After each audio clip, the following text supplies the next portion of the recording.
नमस्कार विद्यार्थी मित्र, हम देखेंगे इकाई 8 कक्षा 8 में माँ कह एक कहानी। ये जो कविता है इसके हम शब्दार्थ देखेंगे। तो पहला शब्दार्थ इस तरह है। सुरभि माने सुगंध, झिलमिल माने चमक, शर माने तीर, पक्ष माने पंख, आखेटक माने शिकारी, आहट माने चोट खाया हुआ। अब अभ्यास देखेंगे हम।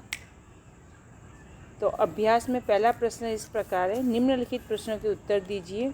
तो वह इस प्रकार है, राहुल के पिताजी कहाँ भ्रमण करते थे, कब? राहुल के पिताजी बड़े सवेरे बगीचे में भ्रमण करते थे। उत्तर दूसरा, प्रश्न दूसरा, आखेटक ने राहुल के पिताजी से क्या मांगा? उत्तर इस प्रकार है, आखेटक ने राहुल के पिताजी से अपना शिकार मांगा। अब यहाँ पर प्रश्न नंबर 3 इस प्रकार है, जो उपवन की शोभा कैसी थी? तो उत्तर इस प्रकार है, उपवन में तरह तरह के रंगों वाले फूल खिले थे। उन फूलों पर ओस की बूंदें चमक रही थी। हवा में हल्के झोंके से जब वे बूंदें एक दूसरे से मिलती थी तो उनमें लहर की सी उत्पन्न हो जाती थी। फूलों की सुगंध सारे उपवन में फैली हुई थी। पेड़ों पर बैठे पक्षी कल कल स्वर में गा रहे थे। इस प्रकार सुबह के समय उपवन की शोभा अत्यंत मनोहर थी। प्रश्न 4, माँ से कहानी सुनकर पुत्र ने क्या निर्णय सुनाया? उत्तर इस प्रकार है, पुत्र छोटा था पर बुद्धिमान था। माँ से कहानी सुनकर उसे पक्षी के प्रति सहानुभूति उत्पन्न हुई। उसने कहा कि यदि कोई किसी निर्दोष को मारे तो दूसरा उसे क्यों न बचाए। न्याय में दया की भावना होनी चाहिए। इसीलिए रक्षक मतलब बचाने वाला हमेशा भक्षक मतलब मारने वाले से बड़ा होता है। प्रश्न नंबर 2, रेखांकित शब्दों के वचन बदलकर वाक्यों को फिर से लिखिए। तो यहाँ पर जो ऊपर 5 वाक्य दिए हैं, रेखांकित किए हुए हैं, जिनके नीचे लाइन खींची हुई है, मैं डायरेक्ट उसका आपको उत्तर बता देती हूँ।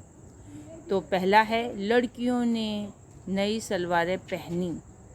दूसरा है, अध्यापकों ने छात्रों को कहानियाँ सुनाई। तीसरा है, प्रधानमंत्री ने अपने मंत्रियों से देश की समस्याओं पर बातचीत की। और चौथा है, इन पत्रिकाओं में जो कविताएं छपी हैं वे बहुत मनोरंजक है। पांचवा है, लू चलने के कारण लताएं सूख गई हैं। अब यहाँ पर हम देखेंगे स्वाध्याय। अभ्यास पूर्ण हुआ तो स्वाध्याय देखेंगे। स्वाध्याय में जो काव्य पंक्ति दी गई है वो इस प्रकार है। प्रश्न नंबर 1, काव्य पंक्तियों का भावार्थ अपने शब्दों में लिखिए। मतलब यहाँ पर जो काव्य पंक्तियाँ दी गई हैं उनका हमें भावार्थ मतलब उनका अर्थ लिखना है। वर्ण वर्ण के फूल खिलते थे, झिलमिल कर हिम बिंदु झिले थे, हल्के झोले हिले मिले थे, लहराता था पानी। हाँ हाँ हाँ, यही कहानी। इसका अर्थ ये है कि बगीचे में तरह तरह के रंगों वाले फूल खिले थे। उन पर ओस की बूंदें चमक रही थी। छोटी छोटी ओस की, जो पानी की जो शबनम की बूंदी जो रात को गिरती है, जिसे हम गुजराती में झाखड़ बोलते हैं, हिंदी में उसे ओस की बूंद कहते हैं, वे फूलों के ऊपर और घास पे गिरी हुई थी। हवा के हल्के हल्के झोंके से फूल हिल रहे थे। हवा चल रही थी और फूल हिल रहे थे। उन पर ओस का पानी लहराता था और उन पर ओस का पानी इधर उधर हलता था। राहुल ने पूछा, क्या उन पर पानी लहराता था? हाँ हाँ हाँ, मुझे यही कहानी सुननी है। दूसरा है, तू है हट्ठी मान धन मेरे, सुन उपवन में बड़े सवेरे, तान भ्रमण करते थे तेरे, जहाँ सुरभि मनमानी, जहाँ सुरभि मनमानी, हाँ माँ यही कहानी।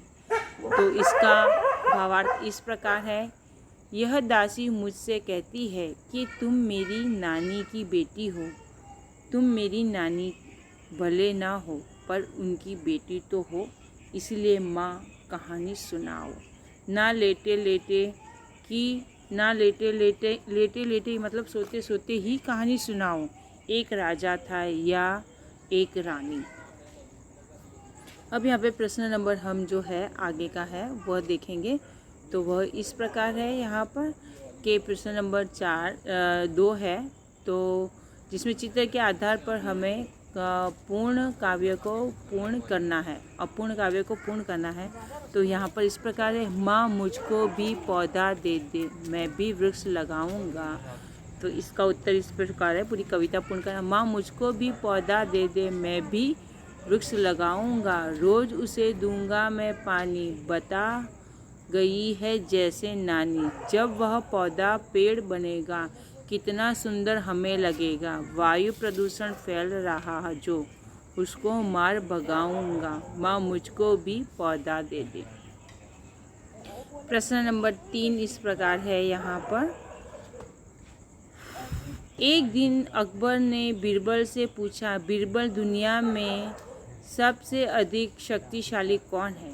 तो उत्तर यहाँ पर दूसरा प्रश्न इस तरह से भी हो सकता है, तो बीरबल ने क्या कहा होगा, सोचकर कहानी को आगे बढ़ाइए। अब यहाँ पर हम उसको उत्तर के रूप में उस कहानी को पूर्ण लिखेंगे। एक दिन अकबर ने बीरबल से पूछा, बीरबल दुनिया में सबसे अधिक शक्तिशाली कौन है? दूसरे पैराग्राफ में हम लिखेंगे, बीरबल ने कहा, जहाँपना दुनिया में सबसे शक्तिशाली सूरज है, बादशाह है। बादशाह ने पूछा, कैसे?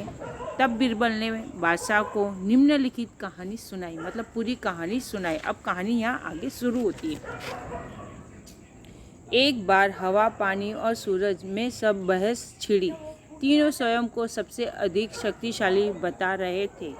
एक देवदूत ने उन तीनों की बातें सुनी।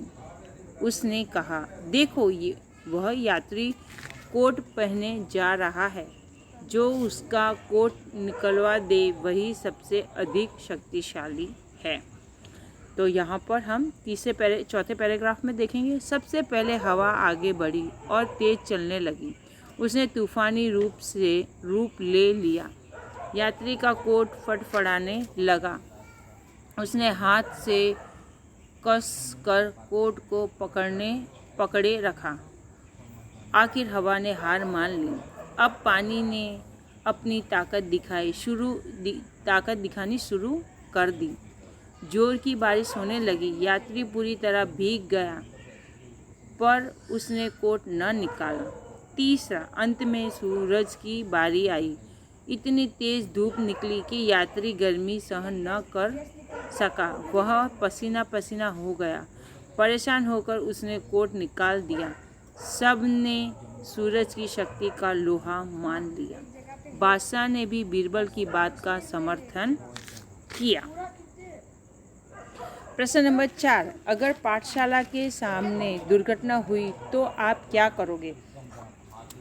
उत्तर इस प्रकार है, अगर हमारी पाठशाला के सामने कोई दुर्घटना हुई तो हम तुरंत पहुंचकर दुर्घटनाग्रस्त व्यक्ति को स्कूल में लाएंगे।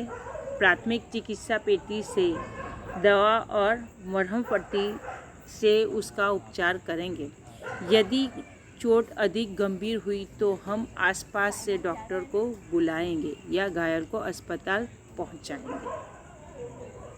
प्रश्न 5, अब यहाँ स्वाध्याय और अभ्यास दोनों का प्रश्न एक का उत्तर एक ही है, लेकिन प्रश्न अलग अलग तरीके से भी पूछा जा सकता है और दोनों का उत्तर हमें एक ही लिखना है। तो पहला प्रश्न इस तरह है, इस कविता को कहानी के रूप में लिखिए, अथवा या और दूसरी तरह से पूछ सकते, प्रस्तुत कथा काव्य का संक्षेप में सार लिखिए। तो उत्तर इस प्रकार है, राजकुमार सिद्धार्थ तप करने के लिए घर बार छोड़कर वन में चले गए थे। उनकी पत्नी का नाम यशोधरा था। राहुल उनका पुत्र था, मतलब पुत्र का नाम राहुल था। दूसरे पैराग्राफ में हम लिखेंगे, एक दिन नन्हे राहुल ने माँ से कहानी सुनाने का आग्रह किया। तब यशोदा ने उसे सिद्धार्थ के बचपन की एक घटना सुनाई। तीसरे पैराग्राफ में देखेंगे हम। एक सुबह सिद्धार्थ बगीचे में टहल रहे थे। अचानक बाण से घायल एक हंस उनके पास आकर गिरा। सिद्धार्थ ने उसे उठा लिया। जरूरी उपचार कर उन्होंने हंस को बचा लिया। पांचवें पैराग्राफ में देखेंगे हम कहानी को। थोड़ी ही देर में हंस को घायल करने वाला शिकारी वहां आ पहुंचा। उसने राजकुमार सिद्धार्थ से अपना शिकार मांगा। सिद्धार्थ ने उसे हंस देने से साफ इनकार कर दिया। शिकारी बोला, यह हंस मेरे बाण से घायल हुआ है, इसीलिए यह मेरा है। सिद्धार्थ ने कहा, मैंने इसे बचाया है, इसीलिए इस हंस पर मेरा अधिकार है। दोनों में हंस को लेकर विवाद छिड़ गया। अब यहाँ पर आखिरी पैराग्राफ देखेंगे हम। अंत में मामला न्यायालय में पहुँचा। यशोदा ने राहुल को इतनी कहानी सुनाकर राहुल से कहा, अब तू बता कि घायल हंस पर किसका अधिकार होना चाहिए। राहुल ने कहा, इस मामले में न्याय दया के पक्ष में होना चाहिए। जिसने घायल हंस को बचाया उसी को हंस मिलना चाहिए, क्योंकि बचाने वाला मारने वाले से बड़ा होता है।